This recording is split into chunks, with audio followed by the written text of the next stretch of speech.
Yes, thank you very much. So, Kim, this is we're looking forward to hearing your point of view on kindness. Kim is once more the Chief Executive of the Cornwall Chamber of Commerce and also is on the Board of Trustees for the Cornwall Community Foundation. Over to you, Kim. Thank you very much indeed, Adam. Hello, everybody, and I'm delighted to have been asked to speak at this on this Monday morning. And I think when we were discussing it, Adam, you said let's try and define kindness during this week. And I think I've always believed that that civic-minded businesses, who I tend to deal with. I ran my own business before I was at the Chamber of Commerce, and I've always felt that business can be a force for good if treated in the right way. And I think there's been a move over the last number of years that people want to buy from businesses with a purpose. They want to work for business with a purpose. And I think we have been moving towards something which perhaps the current crisis has now accelerated. There was a survey by the Office of National Statistics last week, which indicated that amongst other bleak things that people are worried about in the current crisis, that 67% of people think that the nation will be kinder afterwards. Now, being a business person, I don't believe these things just happen without some sort of plan. For the last 30 years or so, I've been aware and used as my mantra emotional intelligence when it comes to running a business. And there are 4 pillars of that. 2 of them are about self-awareness, one being about intuition, and that helps to keep your moral compass to the forefront. The second is about self-management and that sort of thing. The other 2, one's about social awareness, being aware of other people in your groups, and the 4th one's about relationship management.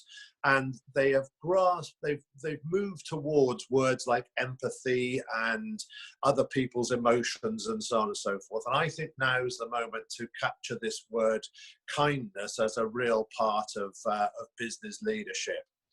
And I think those skills are now being evident in whether the environment you're working on is medicine, education, or business. The insight of importance to other people and these skills which surround this are growing by the year, I think, and the awareness of that importance of those is growing by the year.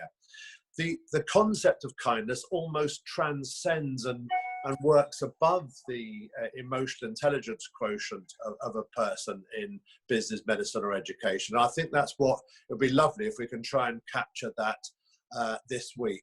And I believe it's about making other people feel better. I think if you treat people with in the way that their personality wants, they'll get self-confidence, and from that comes all sorts of freeing up of sharing and collaboration of things, which I'll talk about a bit more in a moment.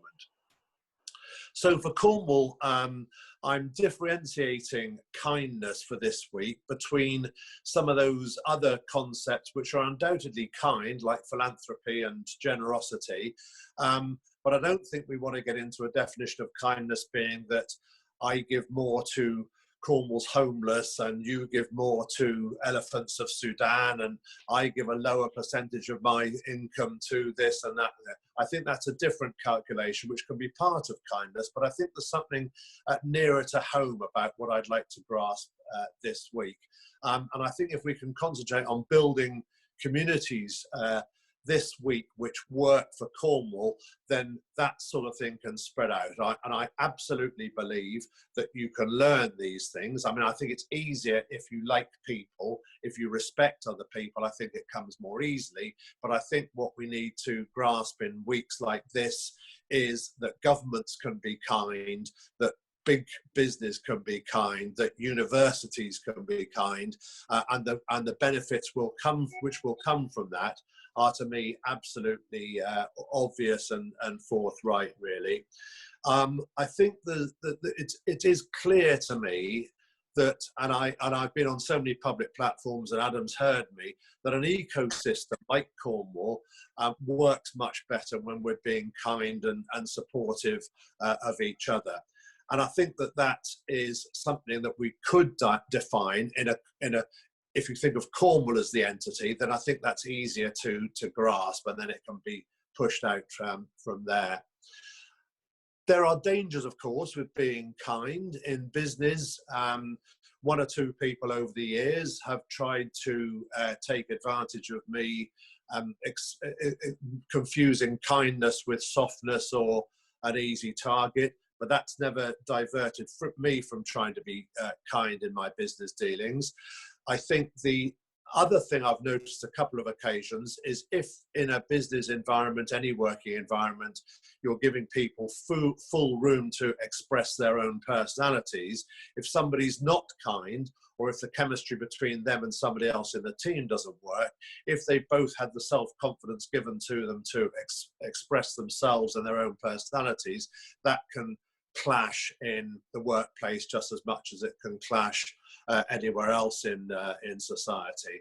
And I think the third danger at the moment is social media, which I find very disappointing in an era where millennials and Generation Z are finding open access to everything on the internet. I assume that's a good thing. I assume that that sharing of knowledge and information is a real beneficial thing.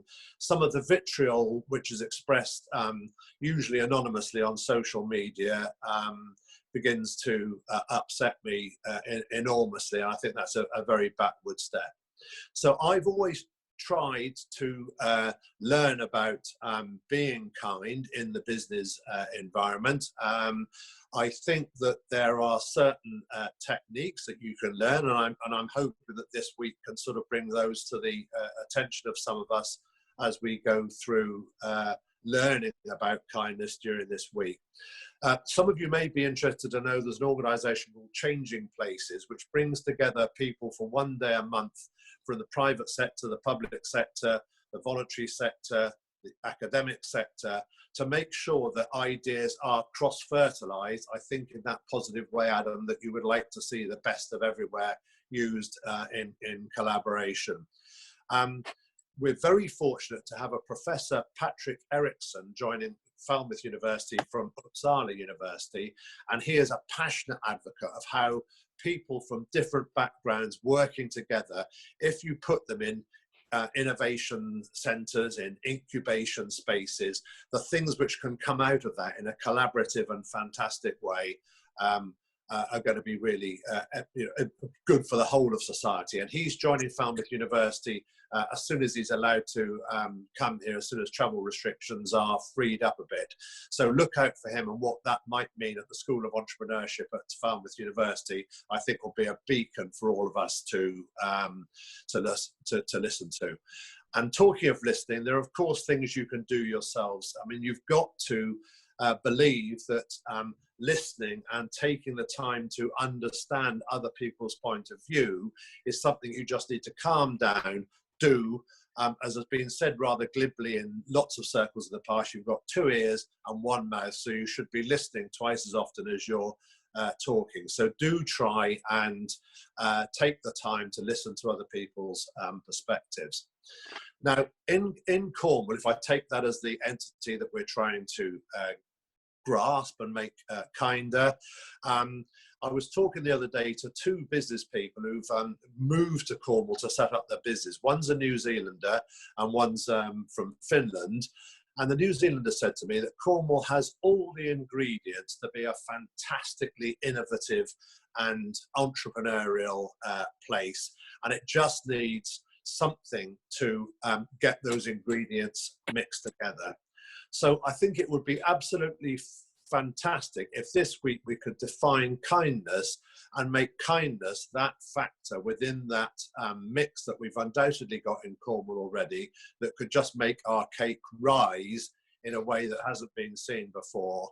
And I think that would be, if we can define kindness in order to do that, I think that would be a fantastic outcome for the week. And I think we'd all be grateful to you, Adam and Katie, for bringing us all together. So that's a very snapshot of my view of kindness in the workplace and business. And a couple of minutes to ask any questions or take any observations if that sparks any interest from anybody. Wonderful. Thank you very much, Kim. And if you've got a few minutes for some questions, I'm sure there'll be a lot of interest. There's been, I think, quite a lot of baking going on in the last few weeks, as far as I can tell. I've still got flour in my cupboard, but it's only because I haven't used it. But yeah, if we can find the ingredients and the recipe for our kindness cake to rise, that would be really good. So thanks for those perspectives. Katie, how are we doing on questions? Well, I've definitely got one. Kim, would you say then, like, whose responsibility do you think it actually lies with? Is it individual? Is it as a society? Is it more of a corporate push? Where would you say the first step or the larger picture could be? Whose responsibility is it? Well, I think it's all three of those, Katie, but I'd like to feel that if in this more contemplative time that we've had over the last few months, if we could start from the individuals and grow up from that grassroots real desire from individuals to make this happen, then I think we can influence local government and on upwards to government. I think we can influence the tone of interaction with each other on social media and of course mainstream media as well.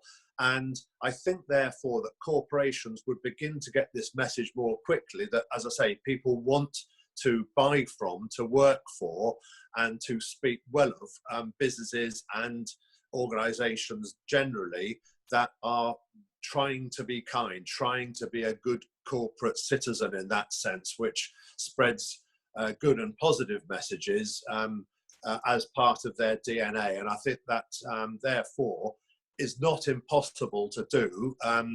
It will need some planning, it will need some definition of this ingredient, but I do think that's not beyond us in these times where businesses will have been doing surveys amongst customers and wannabe customers over the last 20 years since the internet generation's come about, where the customer has been in the driving seat.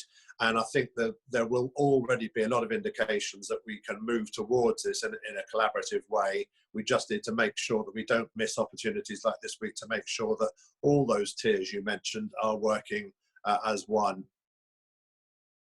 And thank you for that. We've just had a question come through from Henry, and it says, how do you act with people who have been unkind in business? Is there a technique or approach you follow?